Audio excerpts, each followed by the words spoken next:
प्रेताला अग्नी दिल्यानंतर होणारं धुराचं प्रदूषण रोखण्यासाठी मुंबई महापालिकेनं घाटकोपरच्या बर्वेनगर स्मशानभूमीत चिमणी बसवण्याचा निर्णय घेतला।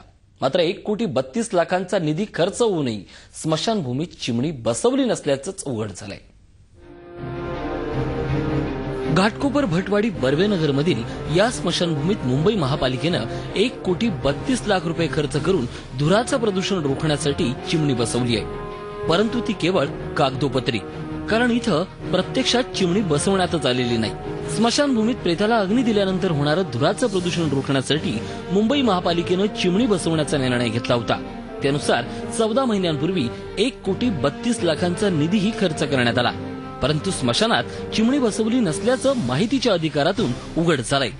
पालिकेचा हा निधी कुणी खाल्ला असा सवाल आता स्थानिक रहिवासी आणि नगरसेवकांनी केलाय। या चिमणीसाठी महापालिकेने 1.5 कोटी मंजूर केले होते। ह्या 1.5 कोटी मंजूरमध्ये जर चिमणी चालू झाली नाही तर हा एक मोठा भ्रष्टाचार झाल्यासारखाच आहे। जर एवढा मोठा खर्च करून जरी चिमणी चालू होत नसेल तर मग हे लोकांची दिशाभूल केल्यासारखी आहे, लोकांची फसवणूक केलेली आहे आणि लोकांच्या जीवाशी तुम्ही खेळतायत। बॉडी जाळल्यावर जो धूर येतो ना, तो इथे आजूबाजूच्या लोकांच्या घरामध्ये गेल्यामुळे इथे मोठ्या प्रमाणावर प्रदूषण वाढत आहे। गेले चिमणीचा सेटअप लावल्यापासून गेले 14 महिने चिमणी बंद आहे। स्मशानभूमीच्या चिमणीबद्दल पालिका आयुक्तांना विचारलं असता आयुक्तांनी याची चौकशी सुरू असल्याचं सांगत वेळ मारून नेली। त्याच्यावर चौकशीचे आदेश दिलेले आहेत। उद्यापर्यंत अहवाल अपेक्षित आहे। घाटकोपर भटवाडीच्या या स्मशानभूमीत दिवसाला सरासरी 6 प्रेतांना अग्नी दिला जातो।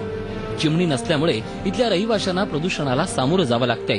हा दुर्गंधीयुक्त धूर रहिवाशांच्या घरात जात असल्यामुळे स्थानिक अनेक रोगांना बळी पडतायत। मात्र असं असतानाही स्मशानभूमीच्या चिमणीतही झालेला हा भ्रष्टाचार मृताच्या टाळूवरचं लोणी खाण्याचाच प्रकार म्हणावा लागेल। झी24 ताससाठी हेमंत बिर्जे, मुंबई। बुलेटिनमध्ये वेळ झाली एका छोट्याशा ब्रेकची। पाहत रहा आपली मुंबई।